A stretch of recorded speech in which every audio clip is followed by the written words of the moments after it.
what I want to do in this video is to find out the distance from the origin to a plane and an interesting connection that you can have between the equation of a plane and this distance.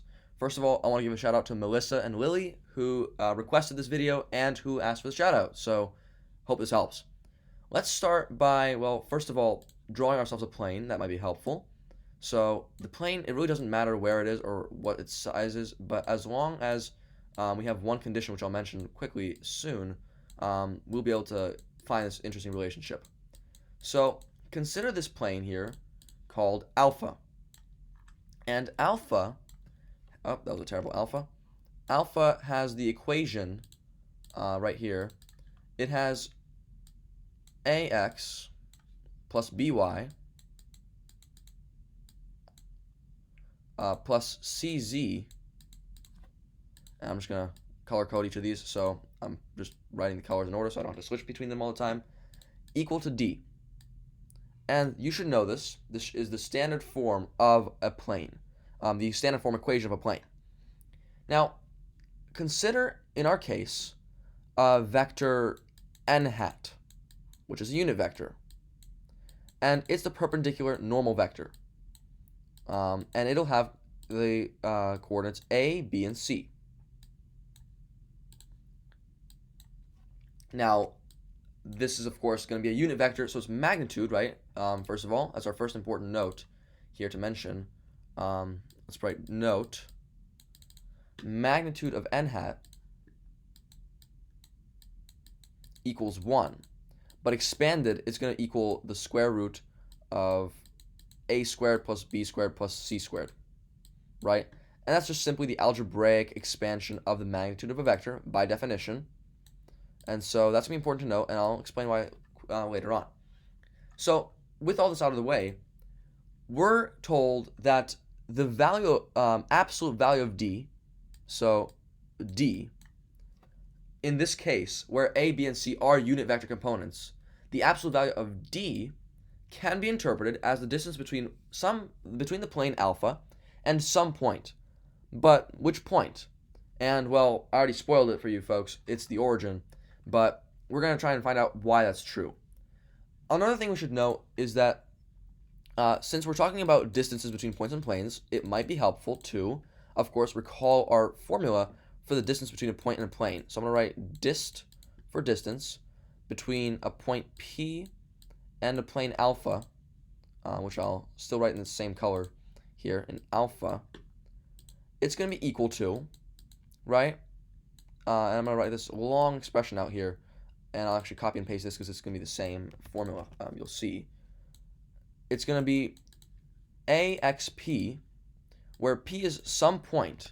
So actually, we'll also define that right now, that P equals XP, YP, ZP. Now we're fit to go. We have AXP plus BYP plus C ZP minus D. And that's the equation for the distance between a point and a plane. And if you don't know this or don't know how to prove it, I encourage you to see the other video that we made regarding this exact situation. Now we can get started with the actual work. We know that in our condition we have a unit vector, and obviously the magnitude is 1. So if we take this expression here, and I'm just going to reproduce it over here, that should be equal to, of course, not only just the distance between the point and the plane alpha, but we're told that the absolute value of d can be interpreted as this exact expression. So I'm going to put absolute value of d here, because this is the same thing. It's equal to the distance between the point and the plane. And we're just going to figure out which point xp, yp, zp satisfies this equality. Now, here's one thing to consider right away. What will make this equal to d? Well, remember that in terms of absolute value, we have just a bit of wiggle room. So the absolute value of negative d is equal to the absolute value of d, right? And this is because it'll always be positive, and it's a distance from the origin, right? Think of it as a distance from 0, 0. But then you also have a second case where, right, absolute value of positive d is equal to the absolute positive d, basically an identity or idempotent property. Now, because our n hat vector, which is the components of our plane alpha, is a unit vector, the root of a squared plus b squared plus c squared is going to be 1. So we can take this and we can basically cross out the bottom here. It's going to be equal to 1.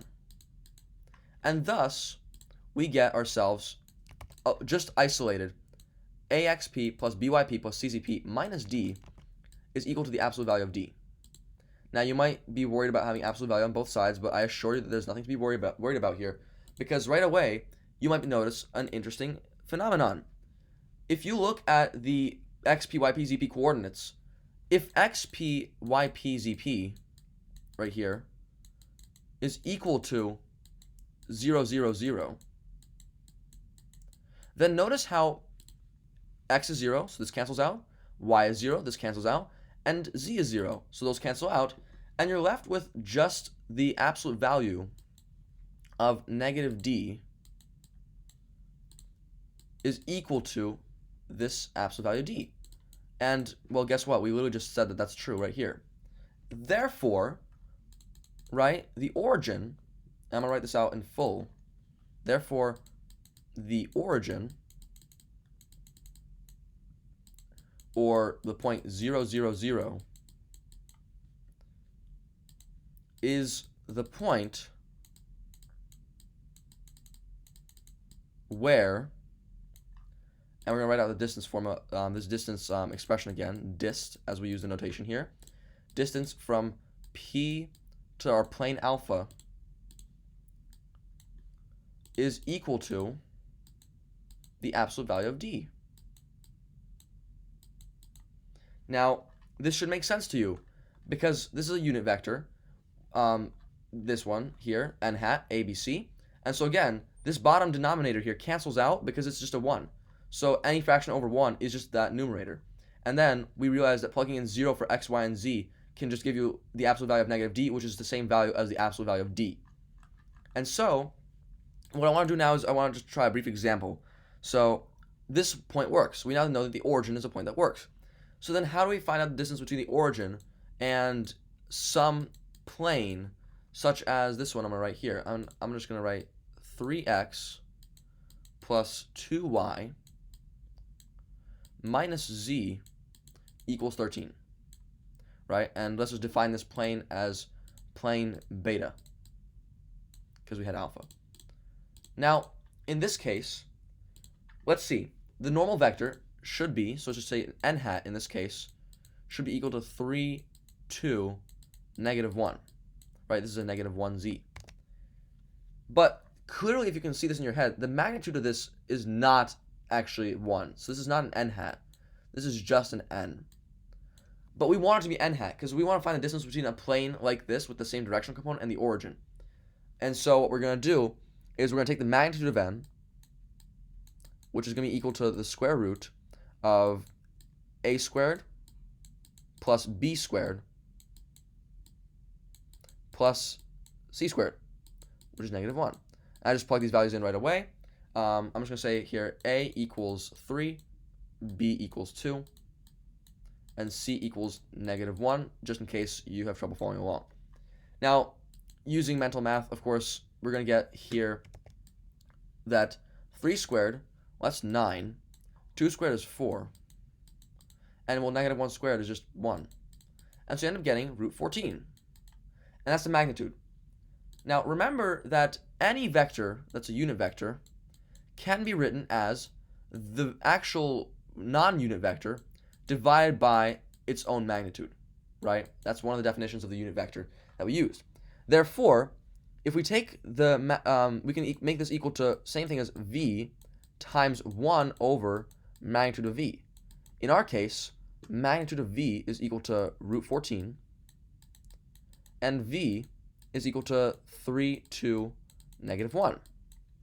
So now we see that after doing this out, our new vector n hat is actually having the coordinates that are 3 over root 14, a comma 2 over root 14, and negative 1 over root 14. Now, if you can see where we're going here, I encourage you to pause and figure it out yourself, but we're going to keep going anyways.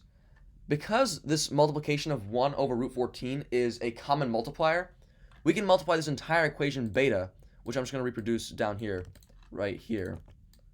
We can multiply this entire thing by 1 over root 14. And as a result, you'll see that this distributes onto the 3, the 2, and the negative 1, which will give us our unit vector components, meeting the first condition of our distance from the origin to a plane, as you can see right here. It must be a unit vector.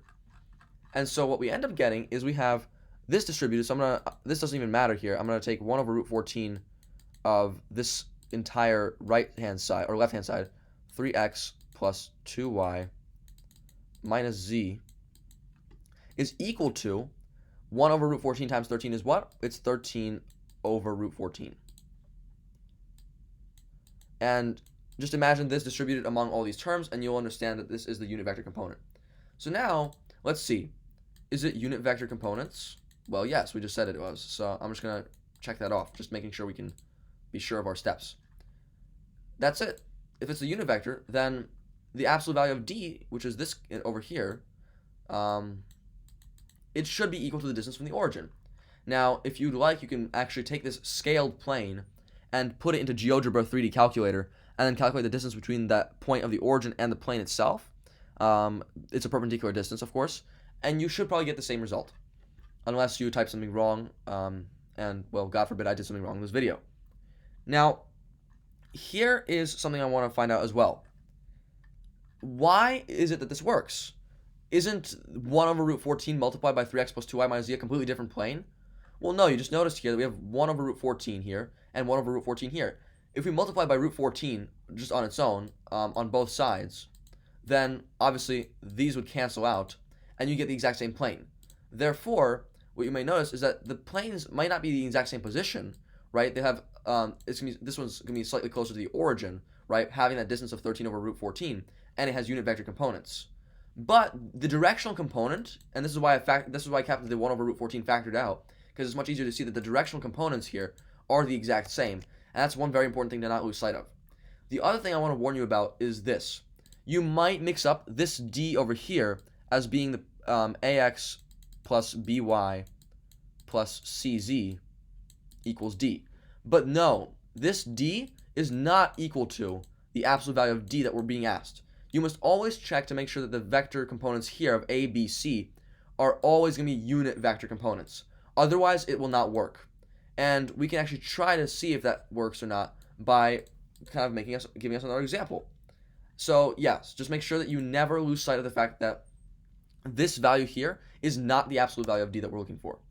So let's define gamma, which is the third Greek letter, as 2x minus 3y plus 5z equals 2. First of all, don't forget that this is not magnitude d. So let's just assume that ABC is not a unit vector, and it obviously isn't. And let's see why this doesn't work.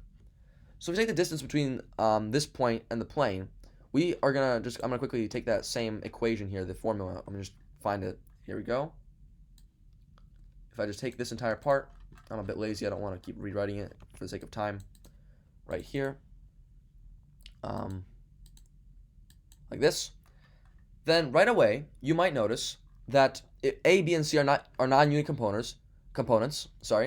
But if we do try and put the origin in as P equals O, or origin, so origin, then yes, these terms on top here, AXP, BYP, CZP cancel out, but you're left with the value of negative D over the root of A squared plus B squared plus C squared, right? I'm just going to put that down here. But since this is not a unit vector anymore, this is not going to be the same, because clearly absolute value of D is not equal to this value here in absolute values, right? And so that's the next important thing, that we just showed that this does not work with a non-unit vector.